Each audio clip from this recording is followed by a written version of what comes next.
In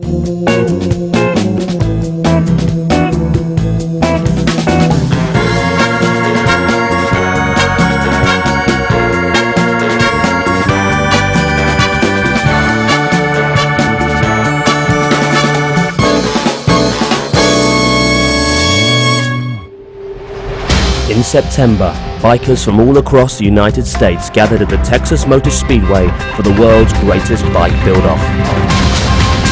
It's a competition that seeks out the most talented, up-and-coming bike builders in America today.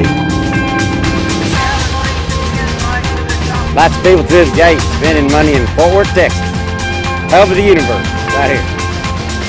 These builders have come from all corners of the US and have built these machines specifically for this event.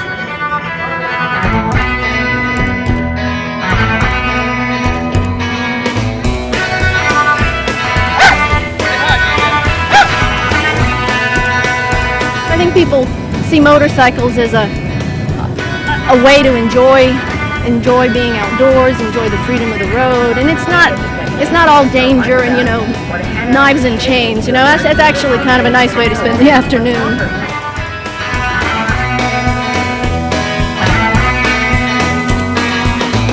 It's a good wide mix of variety of people out here. You got sport bike enthusiasts out here. You've got old classic Indians. You've got Harley riders. You got cruisers. You got choppers. You got everything out here. And there's a little bit of everybody out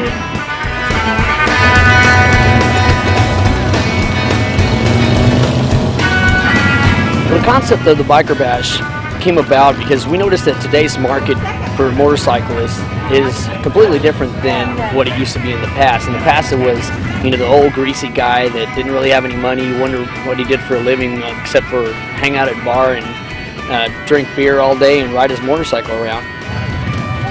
Everybody rides nowadays. It's gotten to where, I mean, it's just a cool thing to be a biker. Everybody likes to come see the custom chopper shows, even if they're never going to buy or own one of those bikes. It's just something you go, oh wow, look at that. You know, you can imagine yourself. It's a dreamer. It's a dream bike. All that matters to us is that you ride, not what you ride. It's a lot of fun meeting other people, talking to them about motorcycles. There's stunt shows. So a lot of people come to these events and really enjoy them.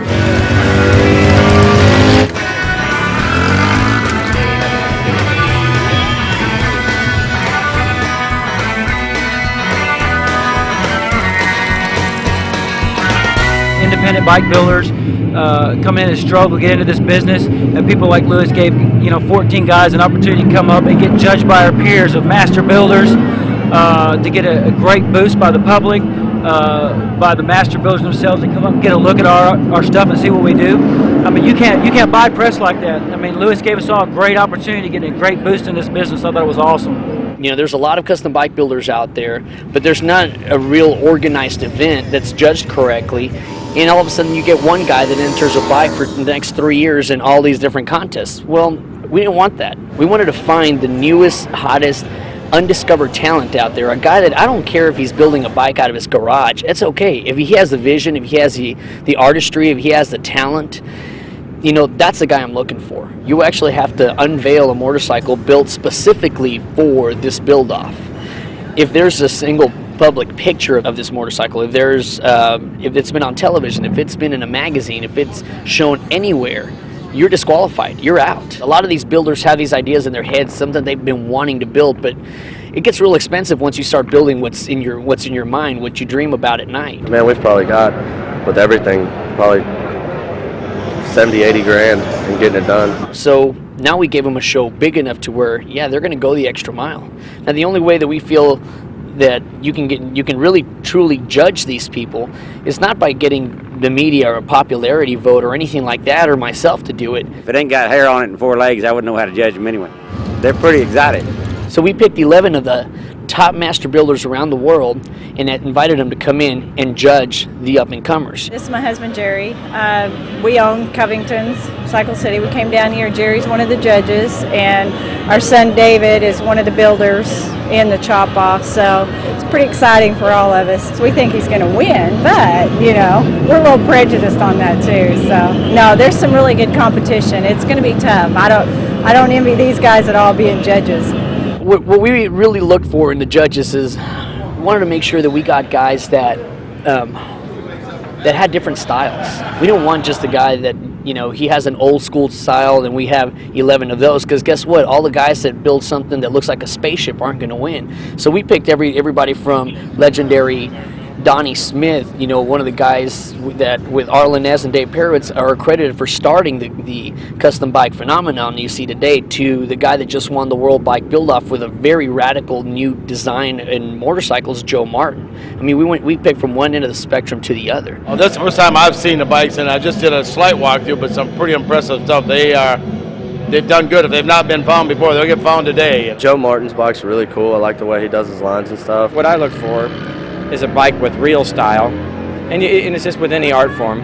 You know, it's art. I mean, these bikes are art. It's not about the technical side of it. It's about how, you know, really the person feels when they're building the bike. You know, as corny as that might sound, it really does mean a lot to the people that do it.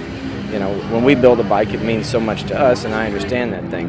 What turns me off is when people just go excessive just for the sake of being excessive. Everything that I do, I want it to look different, you know, so far out there. I don't want anybody to have anything like mine. It's just really being original without being tacky.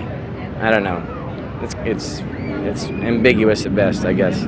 Our main thing is detail, and if the bike flows, you know, I mean, is there's consistently, you follow the theme from one end to the other, and when you stand back, it makes a whole picture. There isn't one thing that stands out, like sometimes some people try to make such a big deal out of one thing that it takes the picture away. When you look at it, if that's what you see, then that's wrong. That's how I look at it. When I look at a bike, it's supposed to all work. It's supposed to be a complete photograph or a complete picture, and if there's one big thing that kind of is a sore spot, to me, that's not right. The average public that votes on a bike or something, they usually go for the flash and the custom paint and stuff like that, where we'll pick these bikes apart. I mean, once you've been around as much as we have looking at this stuff, you know, there's so many followers, and then there's the guys that's like, hey, I'm a leader, you know, and I think you'll find some of that in this deal.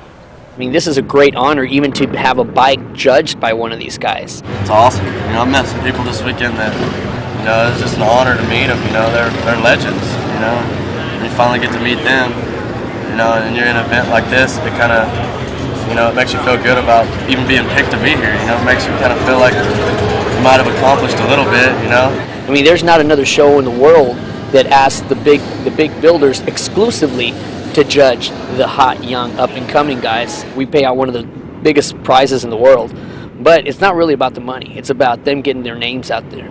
Maybe help bring in business and stuff like that. You write your own ticket, then you can sell bikes for any amount. You have a waiting list, and people just are handing you their money freely. It's a good one to win, and I'm really planning on trying to win it. They may be tough guys on the outside, but they're artistic and creative, and I think just having people enjoy their work is probably a good part of the rush. And achieving that honor means that for the next year, they get to be one of the judges. Since they were picked among the best in the world as the best in the world, they get to step up to the plate now.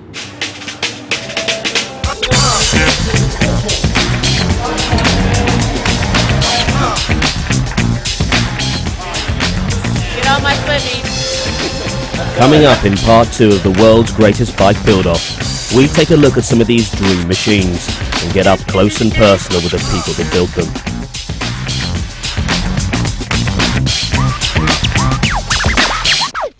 Don't go away.